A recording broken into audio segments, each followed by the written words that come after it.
Hey guys, so today we're going to talk about John F. Kennedy. So he's one of the more interesting presidents to talk about.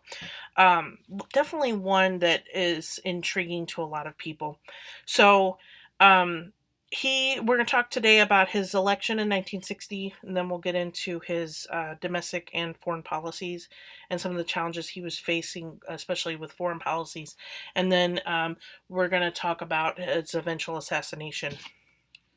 Okay, so the 1960 election began the era of TV politics. So this is the first time where we actually will see debates on TV.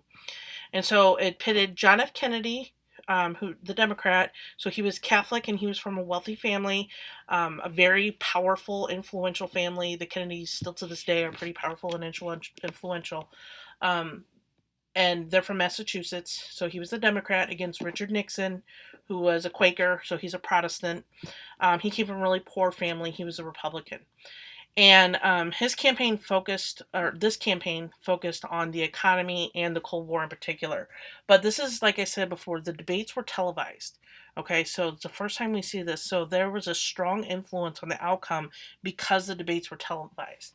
And that's because Kennedy on TV, and you look at him and he's a good looking guy. Like, he was charismatic, he's a lot younger than Richard Nixon, really optimistic, and he just looks presidential. While Nixon, on the other hand, looks sick. And big reason for that is he was sick. Okay. So this right here, the picture on the bottom there is from the debates, and then this right here is from the debates. Now, just looking at these two guys, one looks much more presidential than the other, and so that's really influenced a lot of people's votes. So obviously Kennedy is going to win the 1960 election, and so his domestic agenda is known as the New Frontier. Okay, and so he wanted to increase aid to education. He wanted to provide health insurance to the elderly, create a Department of Urban Affairs, and help migrant workers. So Congress did not approve most of these ideas, but he did eventually convince them to invest in defense and space exploration because he wanted to create more jobs and spur economic growth in those areas, which were was easy to convince Congress of because of the threat of the Soviet Union. And so the economy is going to be boosted through increased business production, and a lot of money is going to be invested in defense.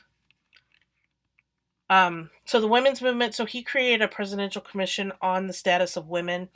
And so basically, this is when we first really see federal action actually being taken against gender discrimination. So there was a fight for equal pay, and so he helped to kind of bring that up. Okay, and now today, I know that there's a lot of different studies and everything, but reliable studies would suggest that pay of women is actually really almost exactly that of men. It's just a little bit lower. Like when you factor in choice, like women tend to go into less paying jobs than men. So you see a lot more women in like teaching and nursing and things like that, where they don't pay as well as like engineers and things of that nature.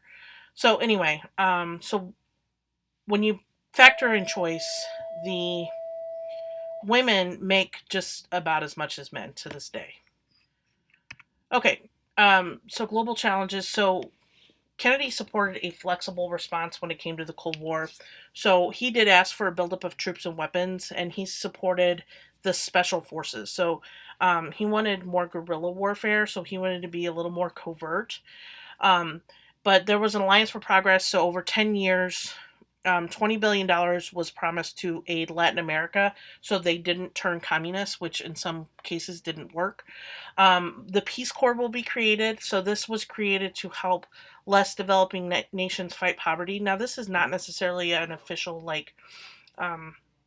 an official like government agency, but they still to this day exist, and they'll go to other nations and try to help out. But one of his biggest legacies was the advancement of the space race. So he encouraged Congress to do whatever it was necessary for Americans to reach the moon first, and then we will reach the moon first in 1969. 19, yeah, 1969, I think. I'm not 100% on the date. It could be 1968. Fidel Castro, who was Cuban, leader of Cuba, formed an alliance with the Soviets. He took over. He and a coup in Cuba, and then Eisenhower secretly trained Cuban exiles. They were known as La Brigada. But Kennedy wanted to use those exiles in order to invade Cuba. So um, he took these former Cubans and they invaded the Bay of Pigs. But Kennedy called off the air support so that they wouldn't be able to blame the U.S. But most of these soldiers were killed or captured. Now this was a huge embarrassment for the United States. It was pretty obvious that the U.S. was behind it, even without the air support. So this was a huge loss in regards to Cuba. But after meeting with Khrushchev, Kennedy refused to recognize East Germany or pull out of Berlin. So as a result, in 1961, the Soviets will build a wall around West Berlin. Okay, it surrounded the entire West Berlin section. This is known as the Berlin Wall. Okay, and now I'm going to show you here on this next slide. So Berlin sits inside the Soviet sector. So all of this here, this is West Germany, and this is East Germany. Okay, this red is East Germany. And you can see Berlin, which was the capital, is the capital of Germany, sits right here. So the wall, the Berlin Wall, goes around. You can see this western portion goes all the way around it. And that's because people kept trying to go from East Germany into West Berlin, because nobody is ever moving from a capitalist country into a communist country. It's always the other way around. People in communist countries are always trying to flee into capitalist countries. Okay, throughout history, that has always been true. So the Cuban Missile Crisis. So in the summer of 1962, this is the closest we ever actually get to nuclear war. In the summer of 1962, intelligence and photographs showed that the Soviets had placed long-range missiles in Cuba. Now, Cuba is really close to the United States. It's very, very close. It's, I want to say, like 27 miles away from Florida. And so the fear is that a nuclear holocaust would happen as a result of this. So Kennedy agreed not to invade Cuba, and he removed missiles in Turkey. So that was kind of a big thing is the Soviets, we had missiles in Turkey, which is right next to the Soviet Union.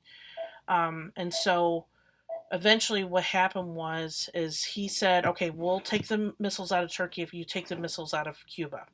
And so this was as close as we ever got to a true nuclear war. I mean, people were like hiding down in fallout shelters and they were freaking out about all this.